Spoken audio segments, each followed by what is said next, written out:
Matagal ko nang nakikita yung Pandayan Bookshop mga kasangkay, pero sa kasamaang palad ay hindi pa ako nakakapasok dito. Mas madalas kasi naming napupuntahan yung mga bookstore sa mga mall gaya ng National Bookstore at Book Sale. Kaya naman nagulat ako nung nalaman ko na dito lang din pala sa amin sa Caloocan nagsimula yung Pandayan. At dahil marami rin sa inyo ang gustong malaman ang kwento nito, kaya yan ang pag-uusapan natin sa video na to mga kasangkay. Aalamin natin ang kasaysayan at ang mga bagay na dapat nyong malaman tungkol sa Pandayan Bookshop. Pero bago tayo magsimula ay iniimbitahan kitang mag-subscribe kung bago ka lang sa aking channel at mahilig ka sa mga ganitong content. Pakiclick na rin ang bell icon para lagi kang updated kapag nag-upload ako ng mga bago kong video.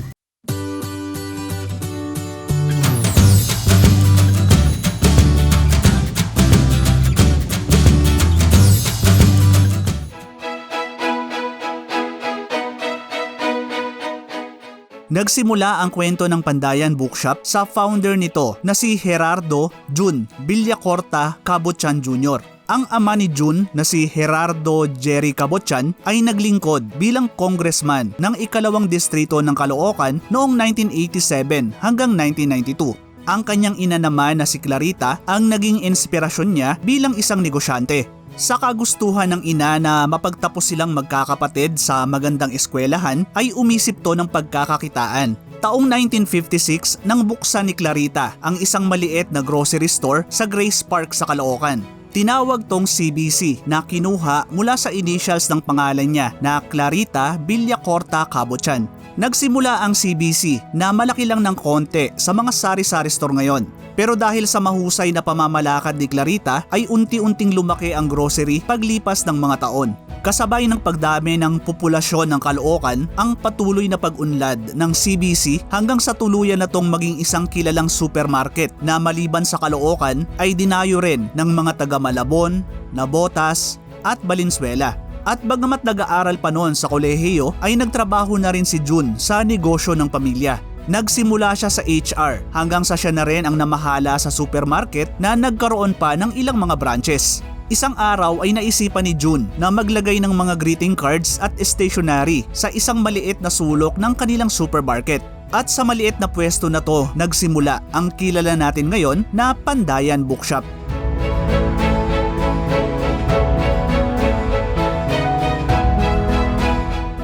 Habang pinamamahalaan noon ang CBC Supermarket ay naisip ni Jun Cabotyan na magdagdag ng mga school at office supplies. Nagsimula siyang maglagay ng mga greeting cards at stationery sa isang maliit na sulok ng kanilang supermarket. Ito yung mga panahon na usong-uso sa mga kabataan yung pangongolekta ng mga makukulay na stationery. Noong 1993 ay ginawa niya na tong school at office supply section at ihiniwalay sa supermarket.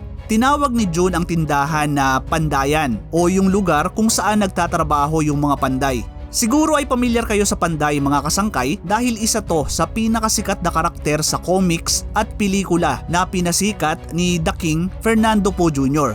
Yung Panday o blacksmith sa Ingles yung mga humuhubog ng metal para gawing espada o itak at iba pang mga kagamitan. Ayon kay Jun, Pandayan ang napili niyang pangalan dahil gaya ng Pandayan kung saan hinuhubog ang mga metal ay hinuhubog din daw nila sa Pandayan Bookshop ang isip at puso ng mga kabataang Pilipino.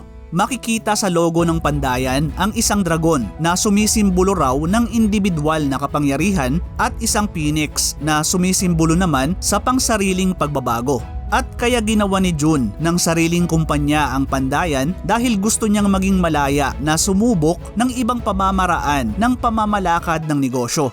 Nag-focus ang Pandayan sa pagtitinda ng mga school at office supplies, gift items, greeting cards at mga stationery pads. Pero hindi naging maganda ang takbo ng Pandayan sa mga unang taon nito. Nung simula ay sobrang konti lang ng mga namimili sa kanila. Buti na nga lang daw at kahit na nakahiwalay ay nasa loob pa rin sila ng CBC Supermarket dahil kung hindi ay matagal na raw silang nagsara.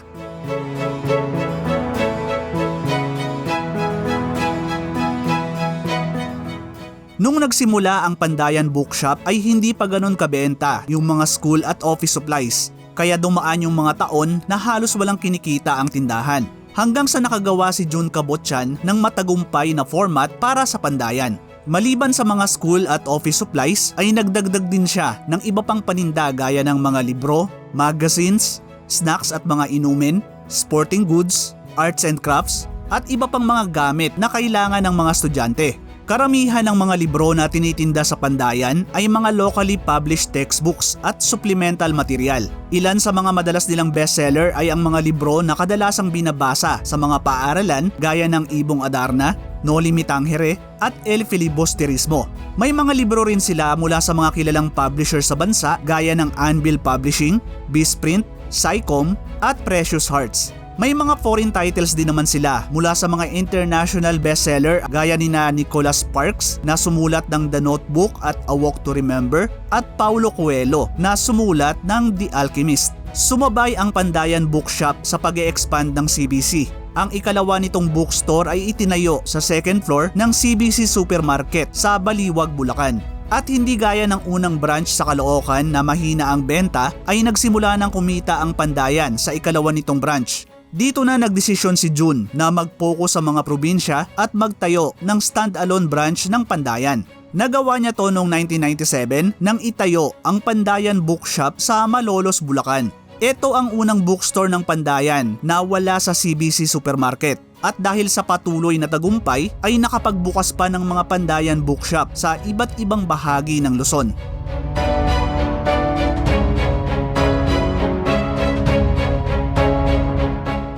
Ayon kay June Cabotyan, isa sa susi ng tagumpay ng Pandayan ay ang kakaibang kultura at mga manggagawa nito. Kapwa Panday ang tawag sa mga empleyado ng Pandayan Bookshop. Kahit na nung nagsisimula pa lang sila sa Caloocan at wala pang 10 ang mga empleyado, ay pinapangaral na ni June ang kultura na tinawag niyang kultura ng tagumpay.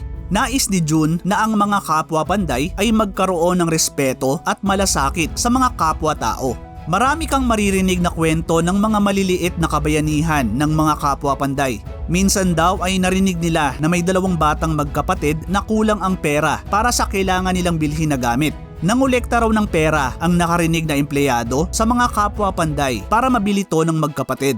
Meron naman daw isang teacher na kinulang din ang pera para bilhin ang kailangan na scientific calculator.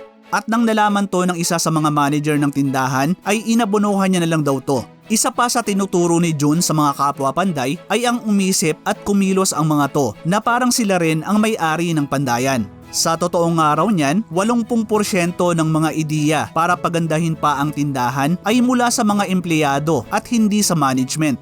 Gusto rin ni June na makasama ang mga kapwa Panday sa tagumpay ng Pandayan. Isa sa mga misyon ng kumpanya ay matupad yung tinatawag nilang pangarap para sa kapwa Panday. Ito yung pangarap para sa mga regular na empleyado na magkaroon ng sariling bahay at lupa, mapag-aral ang mga anak sa mahusay na paaralan, makakain ng masustansyang pagkain, magsuot ng maayos na damit at makapamasyal paminsan-minsan. Para makamit to ay may mga insentibong binibigay ang Pandayan sa mga kapwa Panday. May tinatawag silang profit sharing na taunan at buwanang nakukuha ng mga empleyado.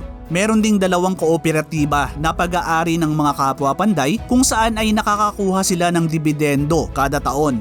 At kung nanaisin ay pwede ring kumuha ng housing loan ang mga empleyado ng Pandayan. Maliban sa mga vacation at sick leave, ang mga kapwa Panday ay binabayaran din ng 30 days na paid leave kung may mga anak na kailangang alagaan ng matagal sa ospital. May 1 araw din na bayad ang mga kapwa Panday kung kailangan nilang umattend sa mga family day o kaya naman ay magdiwang ng anibersaryo kasama ang asawa. Ang pagmamahal at malasakit na binibigay ng Pandayan sa mga empleyado ang siyang tumutulak sa mga kapwa Panday na paghusayan pa ang kanilang trabaho at paglingkuran ng walang hinihinging kapalit ang kanilang mga parokyano. Noong 2020 ay umabot na sa 600 ang mga kapwa Panday sa 134 na tindahan ng Pandayan. Kalahati rito ay mga regular na at permanenteng empleyado na higit na mas mataas kung ikukumpara sa ibang retail at food service establishment.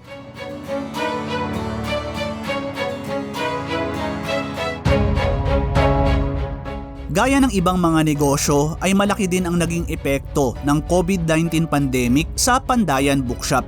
Non-essential daw ang Pandayan kaya lahat ng 134 na tindahan nito ay nagsara nung nagkaroon ng lockdown. Ayon kay Jun ay isa to sa pinakamalaking hamon na hinarap ng kumpanya. Pero dito mo makikita ang kultura ng pandayan at ng mga kapwa panday. Sa halip na tumunganga lang sa bahay at manood sa mga nangyayari ay kumilos ang mga taga-pandayan. Gamit ang mga paninda sa mga nagsarang pandayan ay bumuo ang mga kapwa panday ng mga face shield. Ipinamigay nila to sa iba't ibang lugar sa Luzon at nakarating pa sa Tawi-Tawi, Basilan, Marawi, Palawan at Sulu. Mahigit 75,000 face shield ang naipamigay ng pandayan. Tumawid ang mga kapwa panday sa mga checkpoint, naglakad, nakisakay at nagbisikleta para lang maipamigay ang mga face shield sa mga nangangailangang kababayan. Nalampasan naman ng pandayan ang pandemic at ngayon ay patuloy na nakakatikim ng tagumpay. At talaga namang nakakabilib ang kultura nito mga kasangkay na sana ay tularan din ng iba pang kumpanya. Gaya ng Pandayan Bookshop, sana lahat ng kumpanya sa bansa ay meron ding kultura na nakasentro sa mabuting pagpapakatao, pakikipagkapwa-tao at pagkamakatao. Maraming salamat sa muling pagsama hanggang sa dulo ng video natin mga kasangkay. Ano ang masasabi nyo sa kwento ng Pandayan Bookshop? Pakishare naman ng mga kwentong pandayan ninyo sa comment section sa baba. Pakiclick na rin yung like button kung nagustuhan nyo yung content na to. Hanggang sa susunod na video mga kasangkay. Thank you for watching.